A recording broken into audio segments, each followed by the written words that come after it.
Nhasi uno tiri kutaura pamusoro paprofita Isaiah 47, kutongwa kwebhabhironi. Vanhu mungatadza kuziva zvinhu kuti kutongwa kwebhabhironi ndokuita seiko. Iyi inyaya inotaura pamusoro pezvinhu zvomweya, kana manga musingazvizivi. Kutongwa kwebhabhironi ndiko kutongwa kwevanhu vaya vanoshandisa huroyi. Inotaura pamusoro pehuroyi nokukundwa kwahwo. Kuti kana tichiti huroyi tinotaura huipi pakati pahwo hurombwa. Vose vanoshandisa makona anokuvadza, naivo vanoita huroyi sekuziva kwatinombohuita. Ndo mhandara dzebhabhironi idzodzo. Ndivo vanhu vebhabhironi, ndivo vaKadhia muri kuvaona apa. VaKadhia kana tichivaona kwakabva Abhurahama kuyako achinzi siya vanhu ava ndikupe nyika yekugara. Aitobviswa muhuroyi nekuti huroyi kuvaKadhia hwakanga hwakasimba. Imi vanhu vatema musafunga kuti ndimi munohuroya moga, kwete. Hwakatosimba kuvarungu. Hamunyatsozviona zvenyu. Havazoita sekupenga kwamunoita imi kwekuti munodzidzisa vana huroyi kuti vaitirane zvakaipa. Nemiwo munoita zvakaipa kune hama dzenyu, havazonyanyodaro.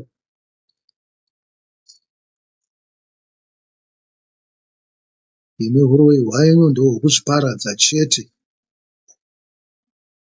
Asi huroyi huripo. Tiri kunzwa kuti huri Bhabhironi, huri nyika yavaKadhia, nyika yavachena, vanhu vechiSiriya. Huri kuvarungu. Mungati huri kumaArabhu. Kana toda kudaro munokwanisa kudaro. Hwakawanda, hwakatekesherawo ikoko futi. Saka apa tiri kunzwa kukundwa kwawo. Makanoverenga vhesi 47 yose inotaura pamusoro pekukundwa kwehuroyi. Tichiverenga zvedu vhesi 5 inotaura ichiti, gara unyerere, enda murima, mhandara yavaBhabhironi. Hauchazonzi mambokadzi wenyika dzakasiyana siyana. Ndakatsamwira vanhu vangu ndikasvibisa nhaka yangu. Ndakavapa muruoko rwako, iwe ukasavanzwira ngoni. Kunyangwe vakakwegura wakavatakudza joko rinorema kwazvo. Amen. Wakati ndicharamba ndiri mambokadzi nokusingaperi, asi hauna kufunga zvinhu izvi kana kucherechedza zvaizogona kuitika. Amen. Ndo mafungiro anoita varoyi vose ivavo. Havambofunga kuti Mwari anokwanisa kuzvisandura nenguva ipi. Vanenge vatoti tamuwanikidza. Mweya wavo uri pakuda kuitira wakarurama zvakaipa. Mwari nenzira dzake mbiri. Ungasarudzire kuti munhu wakarurama arobwe pamusoro pezvivi zvake nenzira iyoyo. Mwari ungasarudze kuti wakarurama apindane nenguva iyoyo kuti aite sei? Kuti asimbiswe. Muri kuzvona? Nekuti kazhinji vanhu vanopinda mune izvozvo vanobva vaita sei? Vanobva varovera imwe mavakutotanga kuitawo sezvinoita vanhu veizvo venharaunda iyoyo. Vakutove sen'anga. Muri kuzviona? Asi dzimwe nguva kunenge kungori kuedzwa. Muri kuzviona? Chimwe chinhu chandikataura pamusoro pacho zvikuru inyaya yenyora. Munoziva nyora dziya dzinoiswa pavanhu kuti vashandiswe navaroyi. Munoziva kuti nyora dziya dziri paviri here? Asi kutaura kuti imhando dzakasiyana, kwete. Nokuti nyora dzose dzinenge dzaiswa nemuroyi hati. Ndodzandiri kutaura kuti nyora dzaiswa nemuroyi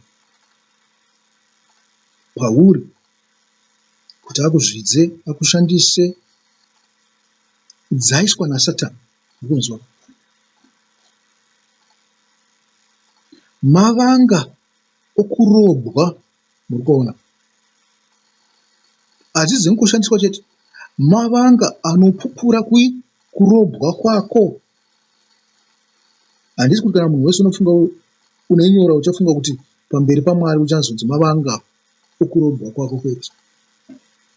Zvinoenderana neunhu hwako pawakanga huri pasi pazvo izvi. Mwari anokuisa panguva iyoyo, agoramba akakuisa panguva iyoyo. Nyange wakadanira kuna Mwari kuti ndiponesei, ndiponesei, ndiponesei, ndiponesei, aida kuona kuti unosvika kupi.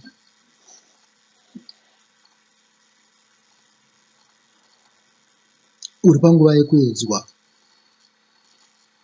Muri kuzvinzwa? Unenge uri panguva yekuedzwa saJobho. Munofunga kuti Jobho akadanidzira kangani kuna Mwari? Munofunga kuti aida kuonekwa neshamwari dzake akaita zvaakaita izvo? Munofunga kuti aida kusvorwa navashandi vake here, navana vaduku vachimusereredza vachimutuka?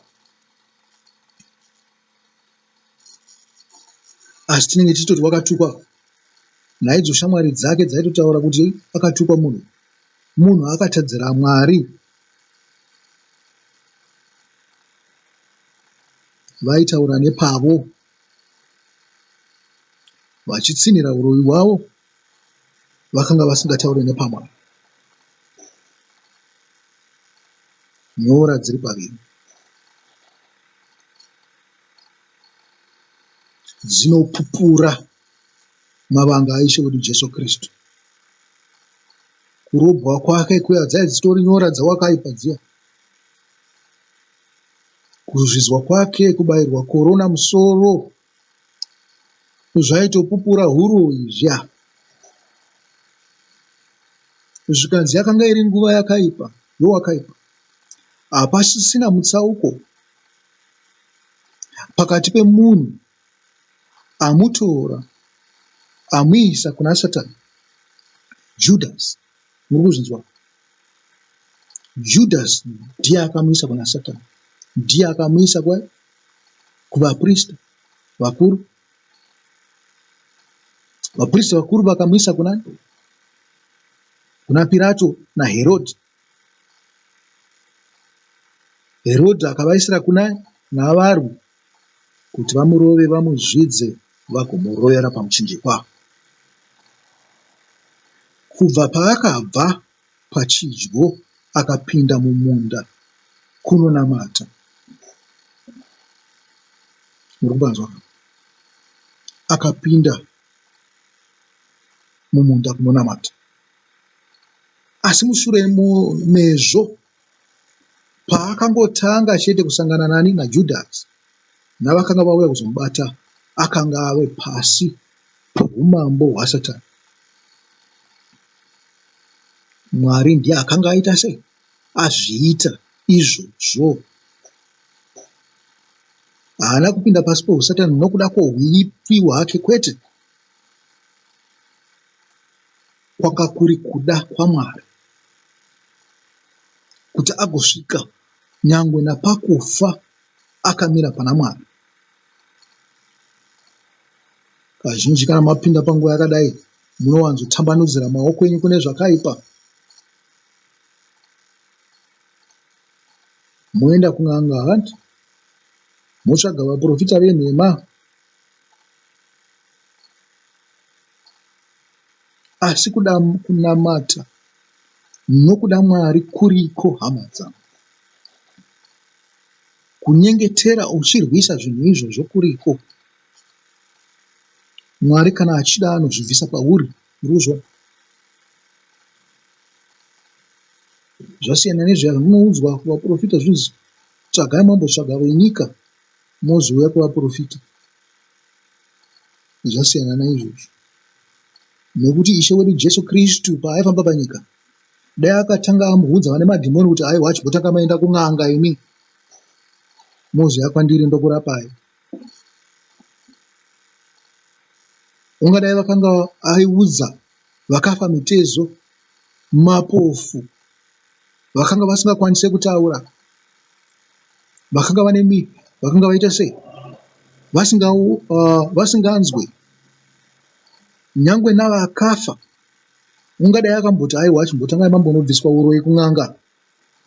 muziya kwandiri ndokunamatirai mugopona.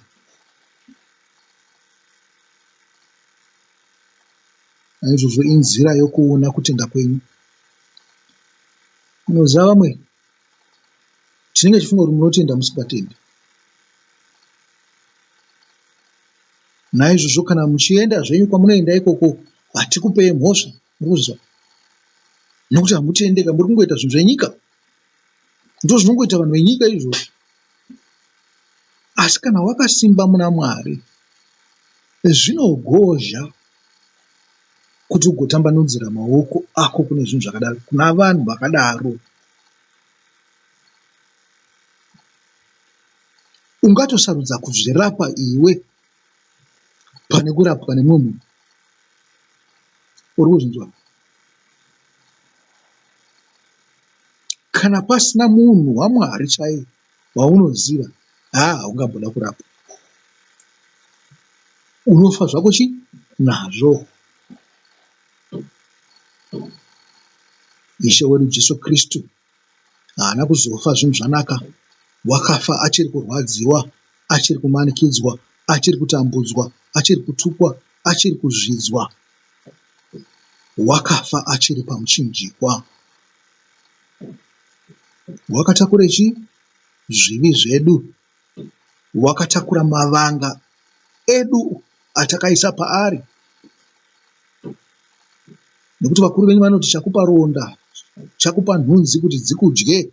Saka chakupa ronda chati nhunzi dzikudya. Naizvozvo kana ndakaisa zvivi zvangu pana Ishe wedu Jesu Kristu, ndini ndamupa ronda rekuti nhunzi dzigomudya. Kana zvadaro hatina mhosva here, hama dzangu? Wakatakura marwadzo edu kuti isu tigoponeswa.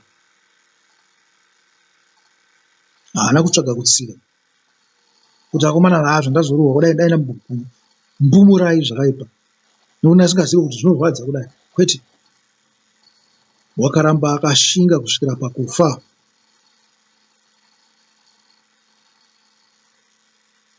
Nemiwo munofanirwa kudzidza kushinga kana muri panguva yekuedzwa. Bhaibheri redu rakazara nezvinotaura pamusoro pehuroi, nyangwe neminyengetero yatinofanirwa kuita pamusoro pehuroi. Ndangokupa example, makatarisa pana mapisarema, kunyanya mapisarema kubva pana 50, pana 50, 51, 52 kusvikira I think pa 59 ipapo. Pane zvinhu zvizhinji zvine chekuita neminyengetero yatinoita kana tichiatakwa nehuroi, kana kuti tiri pasi pehuroi, tichimanikidzwa nehuroi. Hazvidi kuti udzwe nemunhu kuti wakaroiwa iwe. Unozviziva wega kuti hapana pandakaroiwa pano. Muri kuzvinzwa? Nekuti tine zivo zivo inobva pamuti wokuziva zvakanaka nezvakaipa. Zivo tatoonayo kare, hapasina zvachaita. Wakaroiwa iwe. Zvino uchashandisa zivo yavakaipa here kuti uponeswe kubva pazivo yehuroi? Kwete. Unosarudza zvakanaka, unofira mune zvakanaka. Nekuti nyangwe navaprofita navadzidzi vaIshe wedu Jesu Kristu vakafa nenzira imwe cheteyo. Havanambofa vachihepela vachiti tiri kufara tiri mumakereke. Vakafa vachitambura. Vamwe vakafa nekupiswa, vamwe vakafa nekubayiwa, vamwe vaichekwa napakati namasoo, vamwe vairobwa, vamwe vaifa nekutakwa namatombo ana Stephen. Havana kumbofa vachifara vanhu vaya. Saka iwe unokwanisa kutadza kufa sei uri pasi pehuroi, iwe uchiziva kuti uri munhu waMwari.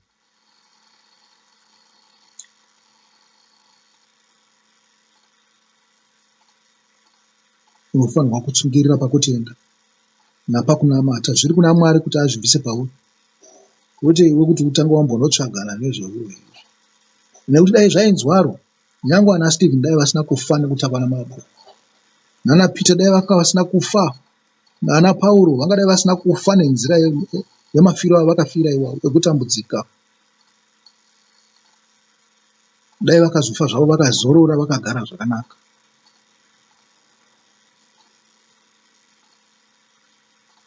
Hama dzangu, tsunga kunamata, shingirira kana uchiwana matambudziko. Perseverance yakataurwa nana Pauro iya. Muchiri kuparangarira kana kuti toenda kwazviri. Naizvozvo yatipedzisire nekuverenga ndima yavaRoma 5 inotaura ichiti, naizvozvo zvatinoruramisirwa nokutenda tine rugare naMwari kubudikidza naIshe wedu Jesu Kristu, watakawana naye mapindiro nokutenda munyasha idzi dzatakamira madziri zvino, uye tinofara mutariro yokubwinya kwaMwari. Kwete izvozvo bedzi, asi tinofarawo mumatambudziko edu, nokuti tinoziva kuti kutambudzika kunouyisa kutsungirira, kutsungirira kunouyisa unhu, uye unhu hunouyisa tariro, uye tariro hainyadzisi, nokuti Mwari akadurura rudo rwake mumwoyo yedu kubudikidza naMweya Mutsvene uyo waakatipa. Munoona panguva chaiyo yakafanira, patakanga tisina simba, Kristu akafira vasingadi Mwari.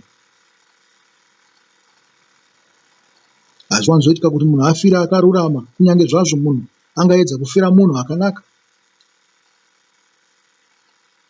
asi Mwari anoratidza rudo rwake kwatiri pakuti tichiri vatadzi Kristu akatifira. Zvino sezvo takaruramisirwa neropa rake, tichaponeswa zvikuru sei naye kubva pakutsamwa kwaMwari. Nokuti kana patakanga tiri vavengi vaMwari, takayananiswa naye kubudikidza norufu rwomwanakomana wake, tichaponeswa zvikuru sei kubudikidza norufu rwomwanakomana wake, tichaponeswa zvikuru sei kubudikidza noupenyu hwake kana tayananiswa. Nekuti hazvisiso bedzi, asi kuti tinofarawo muna Mwari nokuna Ishe wedu Jesu Kristu, watakapiwa zvino naye kuyananiswa. Amen. Zvino Johani naPeter zvavakanga varobwa zviya, havana kufara here, vachiti iyi ndiyo nzira yakawana naonani naIshe wedu Jesu Kristu?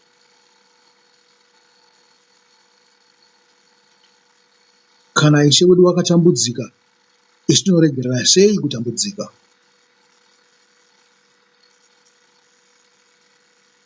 Vakafara, vakataura pamusoro popisarema repiri, vakafara pamwe chete nehama dzavo kuti mavanga aya auya patiri nokuda kwaIshe wedu Jesu Kristu. Naizvozvo ngatitsungirira, hama vadiwa, ngatirambe takabatira pamuchinjikwa chisarai.